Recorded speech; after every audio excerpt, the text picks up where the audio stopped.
Magandang buhay mga bata, halina at samahan mo ako at tuklasin ang ganda at yaman ng Asya. Handa ka na ba? Ang una nating puntahan ay ang Korea. Sa bansang ito makikita ang tradisyonal na kasuotan ay kilala bilang hanbok.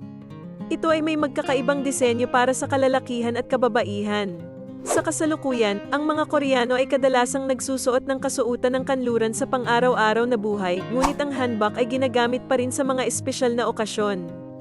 Ang hanbok ay may matagal ng kasaysayan sa Korea at ito'y kinikilala bilang isang bahagi ng kanilang kultura at identidad. Ito ay may espesyal na kahalagahan sa mga okasyong tulad ng Chuseok, Araw ng Pasasalamat, at Seollal, Lunar New Year. Kung ikukumpara natin ito sa ating bansa ang Pilipinas, ang tradisyonal na kasuotan sa Pilipinas ay maaaring mag-iba-iba depende sa rehiyon. Ang mga kababaihan ay maaaring magsuot ng terno o barot saya, habang ang mga kalalakihan ay maaaring magsuot ng barong Tagalog. May mga kasuotan ding pang-espasyo at pang-ibang okasyon. Ang kasuotang Pilipino ay malalim na may kahulugan sa kasaysayan at kultura ng bansa. Ipinapakita nito ang mga impluwensya mula sa mga Espanyol at iba't ibang katutubong tribo. Ang ikalawang bansa na ating pupuntahan ay ang Saudi Arabia. Pagmasdan natin ang uri ng kanilang pagkain. Sa Saudi Arabia, ang pagkain ay batay sa tradisyonal na kultura at relihiyon ng Islam. Karamihan sa mga pagkain ay halal na aayon sa Islamic dietary laws at hindi maaaring maglaman ng baboy. Ang mga popular na Saudi dishes ay kasama ang kabsa, isang uri ng spiced rice dish na may karne, shawarma, at falafel. May mga espesyal na pagkain na inihahanda tuwing Ramadan, Eid al-Fitr, at iba pang relihiyosong okasyon. Ang kabsa at iba pang pagkain ng Middle Eastern ay karaniwang kasama sa mga handaan. Karaniwang kinakain ang pagkain gamit ang kanin o tinapay na kamay. Minsan ay ginagamit din ang pita bread o flatbread upang pambalot sa karne o gulay. Samantalang sa bansang Pilipinas, kilala ang ating bansa sa masasarap na pagkaing may malasa at maasim-asim na lasa. Karaniwang ginagamit ang mga sangkap tulad ng bawang, sibuyas, toyo, at suka sa kanilang lutuin. Ang mga popular na pagkain sa Pilipinas ay adobo, sinigang, lechon, at lumpia. Sa Pilipinas, ang mga pagdiriwang ay karaniwang kaugnay sa pagkain. May mga handaan sa mga pista, kaarawan, at iba pang okasyon, kung saan maraming uri ng pagkain ang inihahanda. Karaniwang kinakain ang pagkain gamit ang kutsara at tinidor. Minsan ay ginagamit ang kanin bilang pangunahing kasama ng iba't ibang ulam. Gusto mo pa bang mamasyal?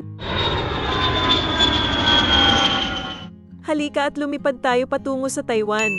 Ang Taiwan ay isang malaking isla na matatagpuan sa hilaga ng Pilipinas at sa kanluran ng Taiwan Strait.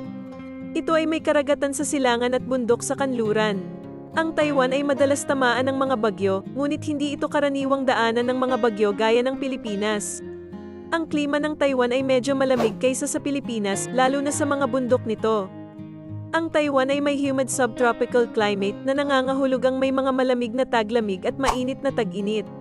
Ang klima ay nahahati sa 4 na panahon. Tag-init, Hulyo-Hunyo, ito ang pinakamainit na panahon sa Taiwan, at ang temperatura ay maaaring umabot sa 30 degrees Celsius o higit pa. Tag-ulan, Hunyo-Oktubre, ang tag-ulan ay madalas tamaan ng mga bagyo, typhoon, na nagdadala ng malalakas na pag-ulan at hangin. Ito ay may temperatura na mas mataas sa 30 degrees C.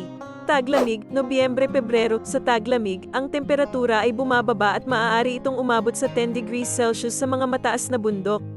Kasagsagan ng taglamig, Disyembre-Enero, sa mga buwang ito, ang mga bundok sa Taiwan ay maaaring magkaroon ng snow.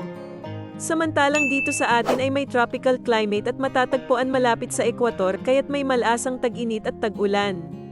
Ito ay may dalawang pangunahing panahon, tag-araw, Marso-Hunyo. Sa panahong ito, ang temperatura ay maaaring umabot sa 40 degrees Celsius sa ilang lugar.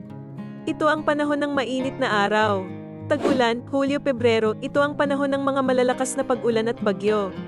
Ang mga buwan ng Hulyo hanggang Setyembre ay kadalasang tamaan ng mga bagyo. Ang panghuling bansa na ating pupuntahan ay ang Japan.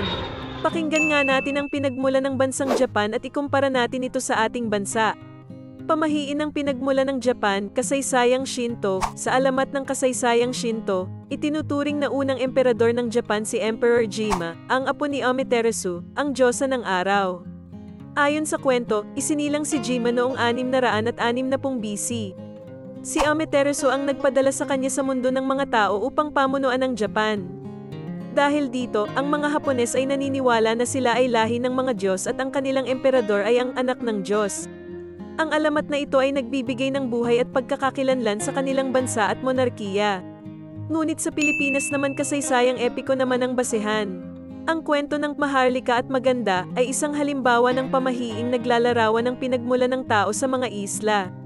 Ayon dito, lumabas ang mga tao mula sa kawayan na puno sa pamamagitan ng isang mahiwagang kawayan. Ito ay isang halimbawa ng mga pamahiing nagbibigay kulay sa mga kultura ng mga katutubong Pilipino. Ang mga kwento mula sa mga epiko tulad ng Ibong Adarna at Alamat ng Mayon ay naglalarawan din ng kanilang kasaysayan at kultura.